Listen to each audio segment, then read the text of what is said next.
ગઢડા છેલ્લા પ્રકરણના 21મા વચનામૃતમાં એક પ્રશ્ન છે. ગોપાળાનંદ સ્વામીને સુખમુનિએ પ્રશ્ન પૂછ્યો,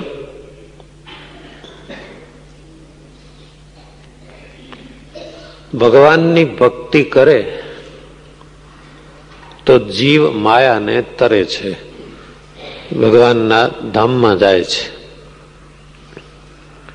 ધર્મ પાળે, ભક્તિ ન કરે, ફક્ત ધર્મનું પાલન કરે તો એ જીવ દેવલોકમાં જાય છે.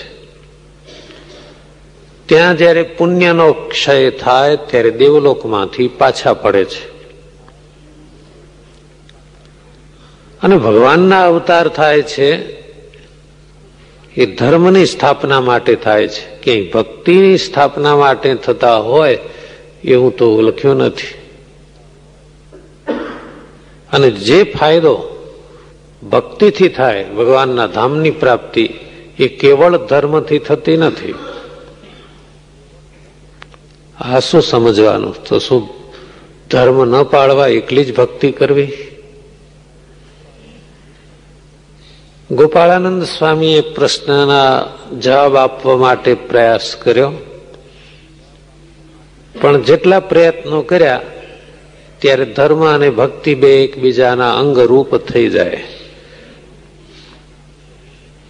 પછી શ્રીજી મહારાજ હસતા હસતા બોલ્યા, સાંભળો, અમે જ ઉત્તર કરીએ. ધર્મ બે પ્રકારનો છે. એક પ્રવૃત્તિ ધર્મ, બીજો નિવૃત્તિ ધર્મ. એ બંને પ્રકારના ધર્મ પાછા બે રીતે જુદા પડે છે.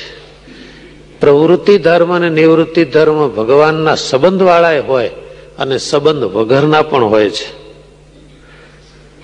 એમાં જે ભગવાનના સંબંધ વાળો ધર્મ છે એ નારદ, સનકાદિક, સુખદેવજી, ધ્રુવજી, પ્રહલાદજી, અંબરીશ વગેરે ભક્તોનો છે. અને ભગવાનના સંબંધ વાળો ધર્મ, એનું જ નામ ભાગવત ધર્મ, એનું જ નામ એકાંતિક ધર્મ. અને ભગવાનના સંબંધ વાળા જે ધર્મ છે, ભલે પ્રવૃત્તિ ધર્મ હોય કે નિવૃત્તિ, પણ ભગવાનના સંબંધ વાળા છે એવા ધર્મ, એનાથી ભક્તિ જુદી પડે જ નહીં. એટલે ધર્મ કે ભક્તિ એક જ બની જાય છે. અને એવા ધર્મની સ્થાપના માટે ભગવાનના અવતાર થાય છે. યદા યદા એ ધર્મસ્ય, એ એવા ધર્મની, ભાગવત ધર્મની. કોઈ સંમેલનમાં, ધાર્મિક સંમેલન હતું, ઘણા બધા ધર્મના વિદ્વાનો એમાં હતા. કોઈ વિદ્વાને પ્રશ્ન ઉઠાવ્યો કે યદા યદા હિ ધર્મસ્ય, જે ગીતામાં લખ્યું કે ધર્મ ગ્લાનિ પામી જાય ત્યારે એના સ્થાપન માટે હું પ્રગટ થાઉં છું, કયો ધર્મ? તે ભારે વાદ વિવાદ થઈ ગયો. આપણા સંપ્રદાયના કોઈ સંત પણ આમાં ગયેલા.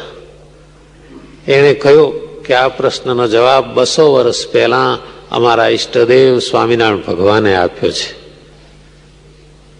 અને આ વચનામૃત એ સંમેલનમાં રજૂ થયો કે ભગવાન આ ધર્મની સ્થાપના માટે પ્રગટ થાય છે. એટલે કે ભાગવત ધર્મ, એકાંતિક ધર્મની સ્થાપના માટે ભગવાનના અવતાર થાય છે.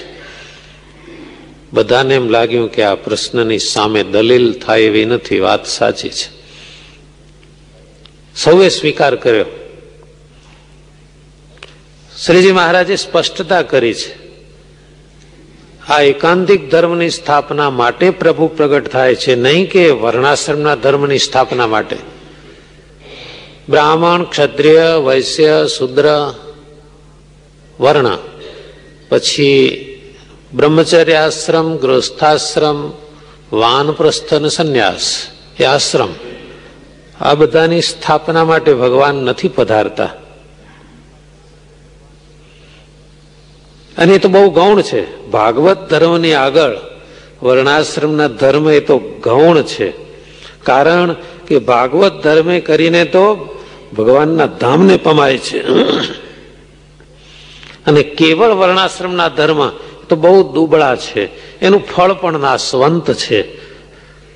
અને અમારો મત સાંભળો, અમારે તો ભગવાનને ભગવાનના એકાંતિક ભક્ત સિવાય કોઈની સાથે હિત જ થતો નથી. ગમે એટલું હિત કરવા પ્રયત્ન કરીએ પણ હિત જ ન થાય. અને મનમાં એમ થાય કે જડભરત, સુખદેવ, દત્તાત્રેય, ઋષભદેવ એવી અમારી પ્રકૃતિ છે. કોઈ શહેર પાટણ એમાં રહેવું ગમતું નથી, આવો અમારો સ્વભાવ છે. તેમ છતાં ભગવાન ને ભગવાનના ભક્ત માટે લાખો માણસના ભીડામાં રહીએ છીએ, અને વનમાં રહીએ એવું નિર્બંધ રહેવાય છે. અને ભક્તના ભીડામાં રહી ભગવાનના ભક્તના માટે ગમે એટલી પ્રવૃત્તિ કરવી પડે છતાં અમે એને નિવૃત્તિ જાણીએ છીએ. ભક્તનું સ્થાન અમારા હૈયામાં બહુ ઊંચું છે. ભગવાનનો ભક્ત હોય અને ગમે એવા વાંકમાં આવ્યો હોય તો એનો અમારે અવગુણ આવતો નથી, કારણ કે અમે જાણીએ છીએ કે ભગવાનના ભક્તમાં કોઈ સ્વાભાવિક અલ્પદોષ હોય. સ્વાભાવિક દોષ ઘણાની ટેવ પડી જાય જાત જાતની. હવે એ સ્વાભાવિક દોષ હોય છે. હવે એ જોવા બેસો તો ક્યાં મેળ પડે? એટલે સ્વાભાવિક અલ્પદોષ હોય એ જોવા નહીં, પણ એવા દોષ પોતામાં હોય તો એ કાઢવાનો પ્રયાસ કરવાનો. કોઈ મોટા પંચવર્તમાનનું જાણી જોઈને ઉલ્લંઘન કરે તેનો અભાવ આવે. બીજી વાત, ભગવાનના ભક્તની સાથે ક્યારે પણ ક્યાંય વાદ વિવાદ થાય તો એને જીતીને રાજી નહીં થવાનું, હારીને રાજી થવું. વાદ વિવાદથી ભગવાનના ભક્તને કોઈ જીતવા માટે જ પ્રયાસ કરે તો એને તો પાપી સમજવો, એ તો અમને દીઠો ગમતો નથી. અને જે ભગવાનના ભક્તના અભાવ વાળા હોય એના હાથનું અન્ન જળ એ પણ અમને ભાવે નહીં. અમારે તો એની સાથે કુહેત થઈ જાય છે. અને આત્મનિષ્ઠા કેળવ્યા વગર ભગવાનની એકાંતિક ભક્તિ કરતા હોય